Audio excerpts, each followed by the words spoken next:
Chapters 89 to 91. Chapter 89. Fast Fish and Loose Fish. The allusion to the waif and waif poles in the last chapter but one necessitates some account of the laws and regulations of the whale fishery, of which the waif may be deemed the grand symbol and badge.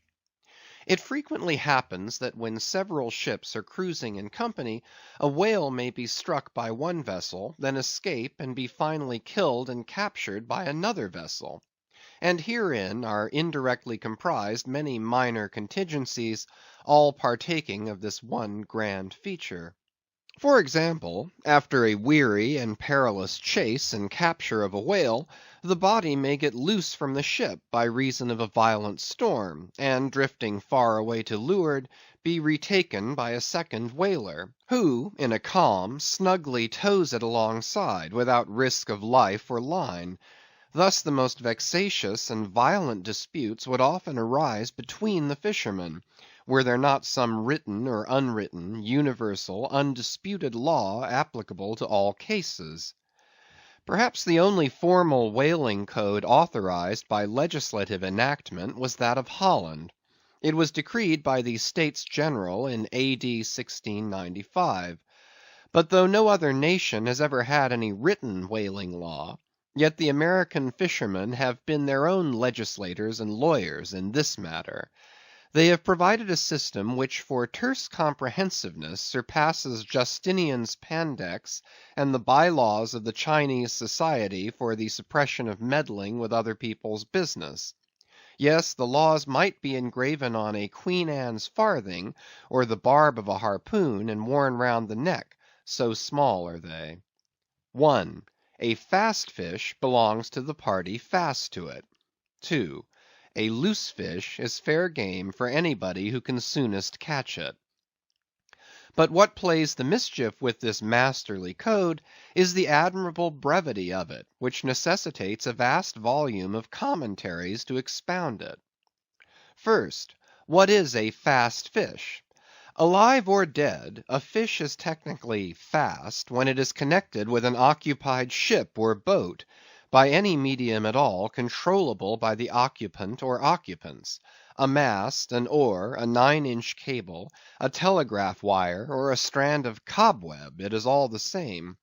Likewise, a fish is technically fast when it bears a waif, or any other recognized symbol of possession, so long as the party waifing it plainly evince their ability at any time to take it alongside, as well as their intention to do so. These are scientific commentaries, but the commentaries of the whalemen themselves sometimes consist in hard words and harder knocks, the coke upon Littleton of the fist. True, among the more upright and honorable whalemen, allowances are always made for particular cases, where it would be an outrageous moral injustice for one party to claim possession of a whale previously chased or killed by another party. But others are by no means so scrupulous. Some 50 years ago there was a curious case of a whale trover litigated in England, wherein the plaintiffs set forth that after a hard chase of a whale in the northern seas, and when indeed they, the plaintiffs, had succeeded in harpooning the fish, they were at last, through peril of their lives, obliged to forsake not only their lines but their boat itself. Ultimately the defendants, the crew of another ship, came up with the whale, struck, killed, seized, and finally appropriated it before the very eyes of the plaintiffs. And when those defendants were remonstrated with, their captain snapped his fingers in the plaintiffs' teeth, and assured them that by way of doxology to the deed he had done, he would now retain their line, harpoons, and boat, which had remained attached to the whale at the time of the seizure. Wherefore the plaintiffs now sued for the recovery of the value of their whale, line, harpoons, and boat. Mr. Erskine was counsel for the defendants, Lord Ellenborough was the judge. In the course of the defence, the witty Erskine went on to illustrate his position by alluding to a recent Crim Con case, wherein a gentleman, after in vain trying to bridle his wife's viciousness, had at last abandoned her upon the seas of life, but in the course of years, repenting of that step, he instituted an action to recover possession of her. Erskine was on the other side, and he then supported it by saying that though the gentleman had originally harpooned the lady, and had once had her fast, and only by reason of the great stress of her plunging viciousness had at last abandoned her, yet abandon her he did, so that she became a loose fish; and therefore when a subsequent gentleman re-harpooned her, the lady then became that subsequent gentleman's property, along with whatever harpoon might have been found sticking in her. Now, in the present case, Erskine contended that the examples of the whale and the lady were reciprocally illustrative of each other. These pleadings and the counter pleadings being duly heard, the very learned judge in set terms decided, to wit, that as for the boat he awarded it to the plaintiffs, because they had merely abandoned it to save their lives; but that with regard to the controverted whale, harpoons, and line, they belonged to the defendants; the whale because it was a loose fish at the time of the final capture, and the harpoons and line because when the fish made off with them, it (the fish) acquired a property in those articles, and hence anybody who afterwards took the fish had a right to them. Now the defendants afterwards took the fish, ergo the aforesaid articles were theirs. A common man, looking at this decision of the very learned judge, might possibly object to it; but ploughed up to the primary rock of the matter, the two great principles laid down in the twin whaling laws previously quoted, and applied and elucidated by Lord Ellenborough in the above cited case, these two laws touching fast fish and loose fish, I say, will, on reflection, be found the fundamentals of all human jurisprudence; for notwithstanding its complicated tracery of sculpture, the temple of the law, like the temple of the Philistines, has but two props to stand on. Is it not a saying in every one's mouth, possession is half of the law; that is, regardless of how the thing came into possession? But often possession is the whole of the law. What are the sinews and souls of Russian serfs and republican slaves but fast fish, whereof possession is the whole of the law? What to the rapacious landlord is the widow's last mite but a fast fish? What is yonder undetected villain's marble mansion with a door plate for a waif? What is that but a fast fish? What is the ruinous discount which Mordecai the broker gets from poor Woebegone the bankrupt, on a loan to keep Woebegone's family from starvation? What is that ruinous discount but a fast fish? What is the Archbishop of Save-Souls' income of £100,000, seized from the scant bread and cheese of hundreds of thousands of broken-backed laborers, all sure of heaven without any of Save-Souls' help? What is that globular £100,000 but a fast fish? What are the Duke of Dunder's hereditary towns and hamlets but fast fish? What to that redoubted harpooneer, John Bull, is poor Ireland but a fast fish? What to that apostolic lancer, brother Jonathan, is Texas but a fast fish? And concerning all these, is not possession the whole of the law? But if the doctrine of fast fish be pretty generally applicable, the kindred doctrine of loose fish is still more widely so. That is internationally and universally applicable. What was America in 1492 but a loose fish, in which Columbus struck the Spanish standard by way of waifing it for his royal master and mistress? What was Poland to the Czar? What Greece to the Turk? What India to England? What at last will Mexico be to the United States? All loose fish. What are the rights of man and the liberties of the world but loose fish? What all men's minds and opinions but loose fish? What is the principle of religious belief in them but a loose fish? What to the ostentatious, smuggling verbalists are the thoughts of thinkers but loose fish? What is the great globe itself but a loose fish? And what are you, reader, but a loose fish, and a fast fish too? Chapter 90. Heads or Tails? De baleno vero sufficit, si rex habeat caput et regina caudam. Bracton, L3, C3. Latin from the books of the laws of England, which, taken along with the context, means that of all whales captured by anybody on the coast of that land, the king as honorary grand harpooneer must have the head, and the queen be respectfully presented with the tail. A division which in the whale is much like having an apple; there is no intermediate remainder. Now, as this law, under a modified form, is to this day in force in England, and as it offers in various respects a strange anomaly touching the general law of fast and loosed fish, it is here treated of in a separate chapter, on the same courteous principle that prompts the English railways to be at the expense of a separate car specially reserved for the accommodation of royalty. In the first place, in curious proof of the fact that the above mentioned law is still in force, I proceed to lay before you a circumstance that happened within the last 2 years.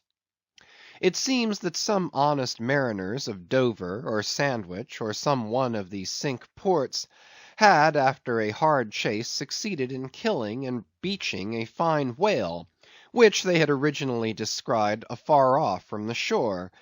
Now the Cinque Ports are partially or somehow under the jurisdiction of a sort of policeman or beadle, called a Lord Warden. Holding the office directly from the crown, I believe, all the royal emoluments incident to the Cinque Port territories become by assignment his. By some writers this office is called a sinecure, but not so, because the Lord Warden is busily employed at times in fobbing his perquisites, which are his chiefly by virtue of that same fobbing of them. Now, when these poor sunburnt mariners, barefooted, and with their trowsers rolled high up on their eely legs, had wearily hauled their fat fish high and dry, promising themselves a good 150 pounds from the precious oil and bone, and in fantasy sipping rare tea with their wives and good ale with their cronies, upon the strength of their respective shares, up steps a very learned and most Christian and charitable gentleman, with a copy of Blackstone under his arm, and laying it upon the whale's head, he says, "Hands off! This fish, my masters, is a fast fish. I seize it as the Lord Warden's." Upon this the poor mariners, in their respectful consternation, so truly English, not knowing what to say, fall to vigorously scratching their heads all round, meanwhile ruefully glancing from the whale to the stranger; but that did nowise mend the matter, or at all soften the hard heart of the learned gentleman with the copy of Blackstone. At length one of them, after long scratching about for his ideas, made bold to speak. "Please, sir, who is the Lord Warden?" "The Duke." "But the Duke had nothing to do with taking this fish." "It is his." "We have been at great trouble and peril and some expense, and is all that to go to the Duke's benefit, and we get nothing at all for our pains but our blisters?" "It is his." "Is the Duke so very poor as to be forced to this desperate mode of getting a livelihood?" "It is his." "I thought to relieve my old bedridden mother by part of my share of this whale." "It is his." "Won't the Duke be content with a quarter or a half?" "It is his." In a word, the whale was seized and sold, and his Grace the Duke of Wellington received the money.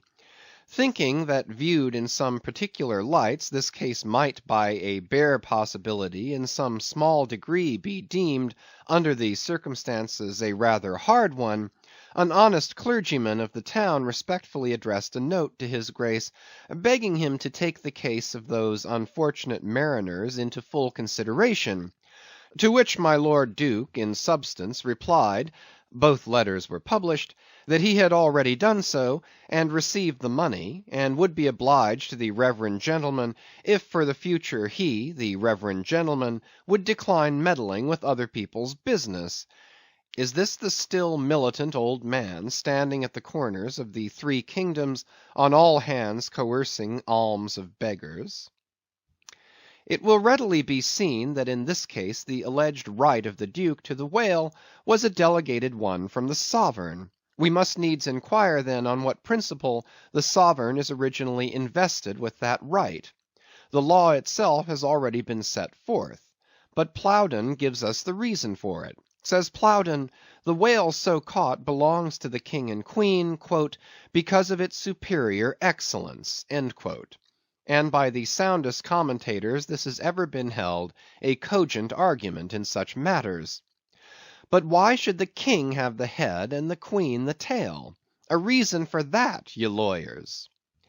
In his treatise on Queen Gold, or Queen Pin Money, an old King's Bench author, one William Prynne, thus discourseth. Ye tail is ye queen's, that ye queen's wardrobe may be supplied with ye whalebone. Now this was written at a time when the black limber bone of the Greenland or right whale was largely used in ladies' bodices. But this same bone is not in the tail, it is in the head, which is a sad mistake for a sagacious lawyer like Prynne. But is the queen a mermaid to be presented with a tail? An allegorical meaning may lurk here. There are two royal fish so styled by the English law writers, the whale and the sturgeon, both royal property under certain limitations, and nominally supplying the 10th branch of the crown's ordinary revenue.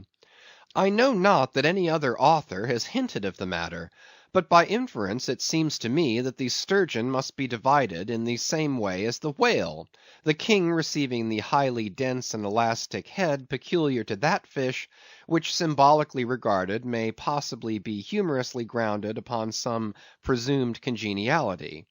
And thus there seems a reason in all things, even in law. Chapter 91. The Pequod meets the Rosebud. In vain it was to rake for ambergris in the paunch of this Leviathan, insufferable fetter denying not inquiry. Sir T. Brown, V.E. It was a week or two after the last whaling scene recounted, and when we were slowly sailing over a sleepy, vapory, midday sea, that the many noses on the Pequod's deck proved more vigilant discoverers than the 3 pairs of eyes aloft. A peculiar and not very pleasant smell was smelt in the sea. "I will bet something now," said Stubb, "that somewhere hereabouts are some of those drugged whales we tickled the other day. I thought they would keel up before long." Presently the vapors in advance slid aside, and there in the distance lay a ship, whose furled sails betokened that some sort of whale must be alongside. As we glided nearer, the stranger showed French colors from his peak, and by the eddying cloud of vulture sea fowl that circled, and hovered, and swooped around him, it was plain that the whale alongside must be what the fishermen call a blasted whale; that is, a whale that has died unmolested on the sea, and so floated an unappropriated corpse. It may well be conceived what an unsavory odor such a mass must exhale, worse than an Assyrian city in the plague, when the living are incompetent to bury the departed. So intolerable indeed is it regarded by some, that no cupidity could persuade them to moor alongside of it. Yet are there those who will still do it, notwithstanding the fact that the oil obtained from such subjects is of a very inferior quality, and by no means of the nature of attar of rose. Coming still nearer with the expiring breeze, we saw that the Frenchman had a second whale alongside, and this second whale seemed even more of a nosegay than the first. In truth, it turned out to be one of those problematical whales that seem to dry up and die with a sort of prodigious dyspepsia or indigestion, leaving their defunct bodies almost entirely bankrupt of anything like oil. Nevertheless, in its proper place, we shall see that no knowing fisherman will ever turn up his nose at such a whale as this, however much he may shun blasted whales in general. The Pequod had now swept so nigh to the stranger, that Stubb vowed he recognized his cutting spade pole entangled in the lines that were knotted round the tail of one of these whales. "There's a pretty fellow now," he banteringly laughed, standing in the ship's bows. "There's a jackal for thee! I well know that these crapos of Frenchmen are but poor devils in the fishery, sometimes lowering their boats for breakers, mistaking them for sperm whale spouts. Yes, and sometimes sailing from their ports with their hold full of boxes of tallow candles, and cases of snuffers, foreseeing that all the oil they will get won't be enough to dip the captain's wick into. Aye, we all know these things. But look ye, here's a crapo that is content with our leavings, the drugged whale there, I mean. Aye, and is content too with scraping the dry bones of that other precious fish he has there. Poor devil! I say, pass round a hat, some one, and let's make him a present of a little oil for dear charity's sake. For what oil he will get from that drugged whale there wouldn't be fit to burn in a jail, no, not in a condemned cell. And as for the other whale, why, I'll agree to get more oil by chopping up and trying out these 3 masts of ours than he'll get from that bundle of bones. Though now that I think of it, it may contain something worth a good deal more than oil. Yes, ambergris. I wonder now if our old man has thought of that. It's worth trying. Yes, I'm for it." And so saying, he started for the quarter-deck. By this time the faint air had become a complete calm, so that whether or no, the Pequod was now fairly entrapped in the smell, with no hope of escaping except by its breezing up again. Issuing from the cabin, Stubb now called his boat's crew, and pulled off for the stranger. Drawing across her bow, he perceived that in accordance with the fanciful French taste, the upper part of her stem piece was carved in the likeness of a huge drooping stalk, was painted green, and for thorns had copper spikes projecting from it here and there, the whole terminating in a symmetrical folded bulb of a bright red color. Upon her headboards in large gilt letters he read Bouton de Rose, rose button or rose bud, and this was the romantic name of this aromatic ship. Though Stubb did not understand the bouton part of the inscription, yet the word rose and the bulbous figurehead put together sufficiently explained the whole to him. "A wooden rosebud, eh?" he cried with his hand to his nose. "That will do very well. But how like all creation it smells!" Now in order to hold direct communication with the people on deck, he had to pull round the bows to the starboard side, and thus come close to the blasted whale, and so talk over it. Arrived then at this spot, with one hand still to his nose, he bawled, "Bouton de Rose, ahoy! Are there any of you Bouton de Roses that speak English?" "Yes," rejoined a Guernsey man from the bulwarks, who turned out to be the chief mate. "Well then, my Bouton de Rosebud, have you seen the white whale?" "What whale?" "The white whale. A sperm whale, Moby Dick. Have you seen him?" "Never heard of such a whale. Cachalot blanche? White whale? No." "Very good then. Good bye now, and I'll call again in a minute." Then rapidly pulling back towards the Pequod, and seeing Ahab leaning over the quarter-deck rail awaiting his report, he moulded his 2 hands into a trumpet and shouted, "No, sir, no!" Upon which Ahab retired, and Stubb returned to the Frenchman. He now perceived that the Guernsey man, who had just got into the chains, and was using a cutting spade, had slung his nose in a sort of bag. "What's the matter with your nose there?" said Stubb. "Broke it?" "I wish it were broken, or that I didn't have any nose at all," answered the Guernsey man, who did not seem to relish the job he was at very much. "But what are you holding yours for?" "Oh, nothing. It's a wax nose. I have to hold it on. Fine day, ain't it? Air rather gardeny, I should say. Throw us a bunch of posies, will you, Bouton de Rose?" "What in the devil's name do you want here?" roared the Guernseyman, flying into a sudden passion. "Oh, keep cool. Cool, yes, that's the word. Why don't you pack those whales in ice while you're working at 'em? But joking aside, though, do you know, Rosebud, that it's all nonsense trying to get any oil out of such whales? As for that dried up one, there, he hasn't a gill in his whole carcass." "I know that well enough; but d'ye see, the captain here won't believe it. This is his first voyage. He was a cologne manufacturer before. But come aboard, and mayhap he'll believe you if he won't me, and so I'll get out of this dirty scrape."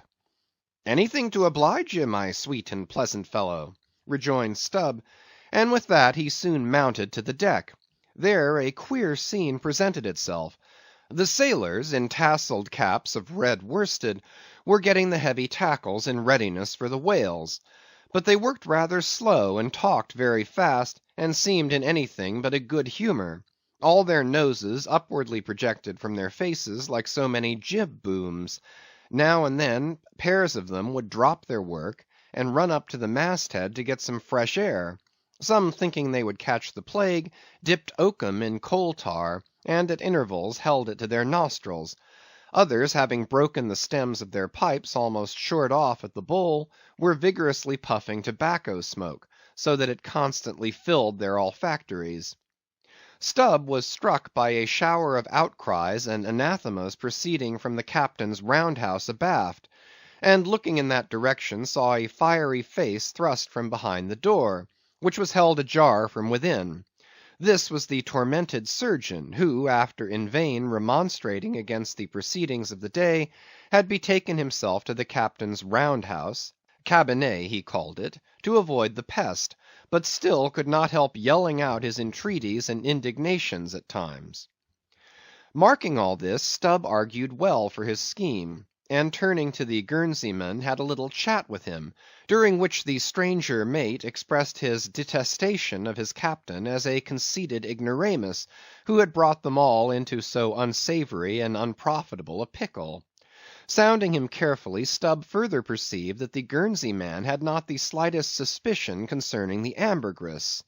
He therefore held his peace on that head, but otherwise was quite frank and confidential with him, so that the two quickly concocted a little plan for both circumventing and satirizing the captain, without his at all dreaming of distrusting their sincerity.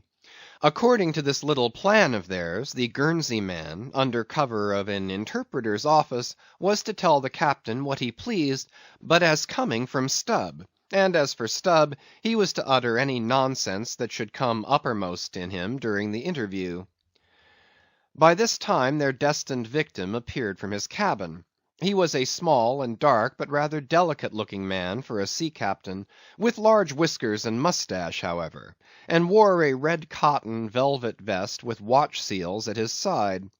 To this gentleman, Stubb was now politely introduced by the Guernsey man, who at once ostentatiously put on the aspect of interpreting between them.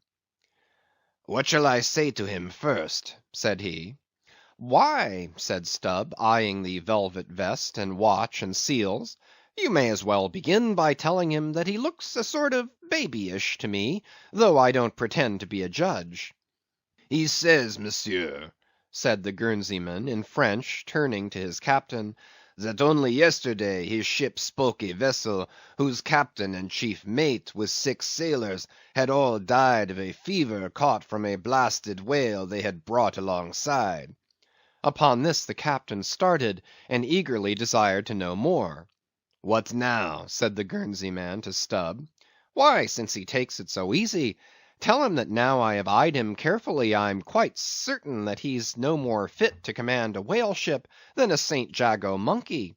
In fact, tell him from me he's a baboon." "He vows and declares, monsieur, that the other whale, the dried one, is far more deadly than the blasted one. In fine, monsieur, he conjures us, as we value our lives, to cut loose from these fish." Instantly the captain ran forward, and in a loud voice commanded his crew to desist from hoisting the cutting tackles, and at once cast loose the cables and chains confining the whales to the ship. "What now?" said the Guernsey man, when the captain had returned to them. "Why, let me see. Yes, you may as well tell him now that in fact, tell him I've diddled him, and," aside to himself, "perhaps somebody else." He says, monsieur, that he's very happy to have been of any service to us. Hearing this, the captain vowed that they were the grateful parties, meaning himself and mate, and concluded by inviting Stubb down into his cabin to drink a bottle of Bordeaux. He wants you to take a glass of wine with him, said the interpreter. Thank him heartily, but tell him it's against my principles to drink with the man I've diddled. In fact, tell him I must go. He says, monsieur, that his principles won't admit of his drinking, but that if monsieur wants to live another day to drink, then monsieur had best drop all 4 boats, and pull the ship away from these whales, for it's so calm they won't drift. By this time Stubb was over the side, and getting into his boat, hailed the Guernsey man to this effect: that having a long tow line in his boat, he would do what he could to help them, by pulling out the lighter whale of the 2 from the ship's side. While the Frenchmen's boats, then, were engaged in towing the ship one way, Stubb benevolently towed away at his whale the other way, ostentatiously slacking out a most unusually long tow line. Presently a breeze sprang up, Stubb feigned to cast off from the whale. Hoisting his boats, the Frenchman soon increased his distance, while the Pequod slid in between him and Stubb's whale. Whereupon Stubb quickly pulled to the floating body, and hailing the Pequod to give notice of his intentions, at once proceeded to reap the fruit of his unrighteous cunning. Seizing his sharp boat spade, he commenced an excavation in the body, a little behind the side fin. You would almost have thought he was digging a cellar there in the sea, and when at length his spade struck against the gaunt ribs, it was like turning up old Roman tiles and pottery buried in fat English loam. His boat's crew were all in high excitement, eagerly helping their chief, and looking as anxious as gold hunters. And all the time numberless fowls were diving and ducking and screaming and yelling and fighting around them. Stubb was beginning to look disappointed, especially as the horrible nosegay increased, when suddenly, from out the very heart of this plague, there stole a faint stream of perfume, which flowed through the tide of bad smells without being absorbed by it, as one river will flow into and then along with another, without at all blending with it for a time. "I have it! I have it!" cried Stubb with delight, striking something in the subterranean regions. "A purse! A purse!" Dropping his spade, he thrust both hands in, and drew out handfuls of something that looked like ripe Windsor soap, or rich mottled old cheese, very unctuous and savory withal. You might easily dent it with your thumb. It is of a hue between yellow and ash color. And this, good friends, is ambergris, worth a gold guinea an ounce to any druggist. Some 6 handfuls were obtained, but more was unavoidably lost in the sea, and still more perhaps might have been secured were it not for impatient Ahab's loud command to Stubb to desist, and come on board, else the ship would bid them good bye.